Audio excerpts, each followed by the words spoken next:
guys, welcome back to Love Marby, where we talk about all things home, heart and hosting. And today we're going to be making Conchiglie Bolognese, which is super exciting, as you can see from my dancing, and I can't wait to share this recipe with you guys. I love a good pasta dish, especially if it's got like a Bolognese based sauce, and I've got some tips and tricks that make this one extra special. It's not going to be super traditional in the way that an Italian might make it, but I'm sure you guys are going to love it, especially if you want to use it for hosting. Now we're starting off with a Mirepoix, which is a French cooking base made up of onions, carrots and celery, and I am choosing to use shallots, and I love the flavor that this gives to dishes. If you've never tried it before, basically it's just a vegetable base that deepens the flavor of your dishes, especially if you're making soups, stews, or kind of Bolognese sauces or pasta dishes.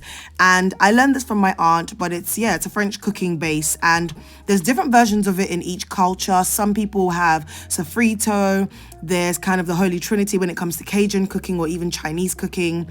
But for this one in particular, it's celery, it's carrots, and it's onions, and usually the ratio is 2-1-1, so 2 parts onions, 1 part celery and 1 part carrots. Now, I don't typically have specific measurements when I cook. I just let the ancestors guide me, which is what I love to say. But you can kind of just have a feel for it once you've watched the recipe through and see what works for you. And the trick is to dice these up as finely as you possibly can and as evenly as you can. And honestly, this is quite therapeutic for me, and I love doing this. And usually you can cook this down in some oil or butter, and you want to make sure you're not trying to caramelize it, so you want to go in with kind of a medium to low heat just to give it some time to cook through without caramelizing. So once I'm done chopping up my shallots, I choose to use shallots because I prefer the flavor of it. I then go on to chop my celery and then my carrots, and this is kind of what you end up with. And like I said, it's really therapeutic.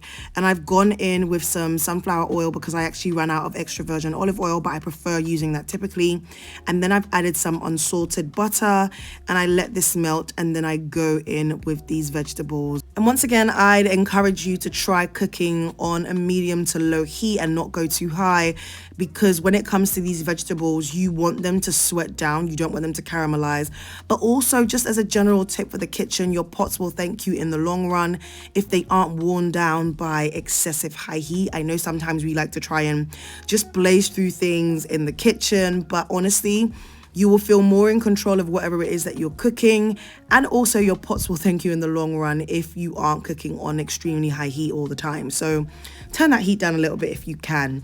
The next thing I went in to do was chop up some garlic and some Scotch bonnet. This is not mandatory. You don't have to add the Scotch bonnet into the dish, but I feel like it balances out the sweetness from other ingredients, which I will add in a little later that you'll see. Then I've just gone in with a chicken stock pot.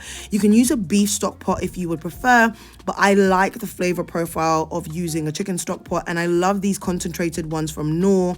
They're absolutely delicious. And then now I'm going in with some beef mince and some pork mince. Now, the reason why I like to add both of these instead of just using beef mince is that the pork, the fattiness in the pork helps everything just stay a little bit more moist. I think when you use just beef alone, especially for dishes that you're going to cook for a longer period of time, it can kind of dry out. You can read up on this in terms of the science of it, something to do with the collagen in the meat or gelatin. I can't remember, but it makes a difference when you add both. Some people use turkey as well instead, but just try and get something that has a higher fat percentage in it.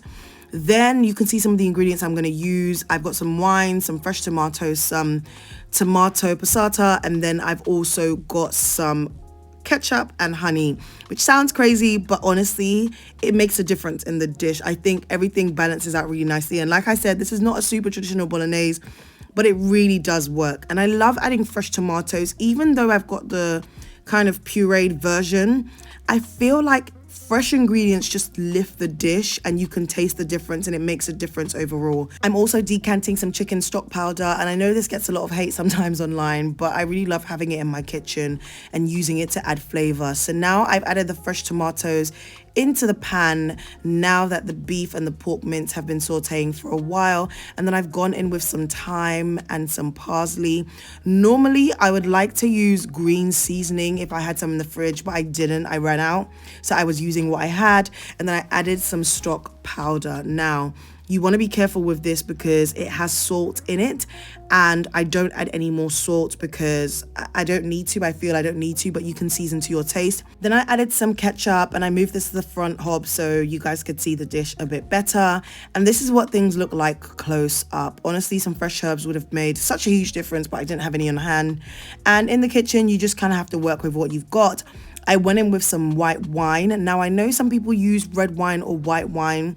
I think it's just based on your preference, but I had white wine on hand that I liked, that was mild, and I went in with that. And then I went in with some passata.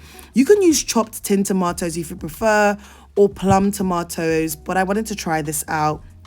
And I just allow this to kind of sit and reduce for a while. I went in with some cracked black pepper from the mill that you can see. And this is what it looks like when it's been simmering for about 20 plus minutes. Now, the game here is you're gonna go low and slow for a while. This is not a dish that you're gonna make in a hurry because you really wanna allow those flavors to kind of infuse together whilst it's cooking on a medium to low heat. And then it's time to boil the pasta. I'm using conchiglie, as you saw in the previous shot. It's basically, it looks like seashells essentially. And I think this is a great pasta shape for allowing the sauce to kind of sit into those little holes that it has. And I feel like this would work really well if you were kind of doing a baked pasta dish as well, because there's those pockets for the sauce to sit in. And I wanted this because I thought it would look really pretty at the top of my kitchen shelves in those clear IKEA jars that I have. So you can use tagliatelle, you can use linguine, you can use whatever you like for this dish because you're going to combine it all together. I showed you the bread that I like to have with this dish. It's kind of like a garlic bread that I get from Sainsbury's. It's so good. It's something different. I know it's easy to try the baguette kind of garlic bread, but this, honestly, it's flat baked and it's just gorgeous. I chopped up some fresh parsley to add, and once the pasta was boiled, you want to let this pasta boil for a little bit longer than you think is normal because it's just slightly harder and it's not fresh pasta.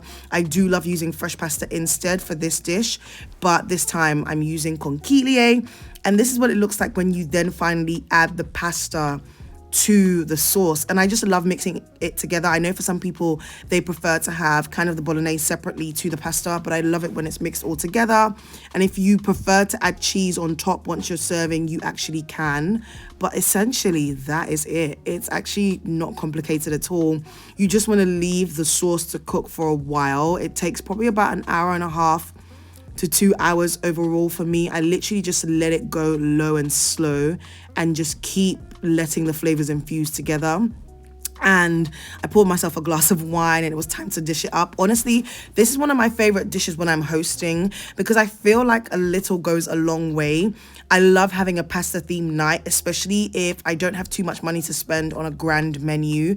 It's nice to just come up with a couple of different pasta dishes, and honestly, everyone kind of feels satisfied because pasta is generally quite filling. But something like this you could do whenever you're hosting, especially in the fall and winter seasons. And this is what it looks like plated up. I just added some fresh parsley on top. I didn't grate any cheese on top of this, but you can if you want. And you can even do that table side if you're hosting so that people can kind of get that dramatic effect that you do sometimes in a restaurant. The wine I'm drinking is white Moscato from Barefoot. And honestly, I love it. I know a lot of people typically like to go for the pink Moscato, but I love the white Moscato. It's just such a nice flavor, especially if you prefer a sweeter wine. And that's essentially it. I hope you guys try out the recipe and I hope you like it. Let me know what you think down in the comments below.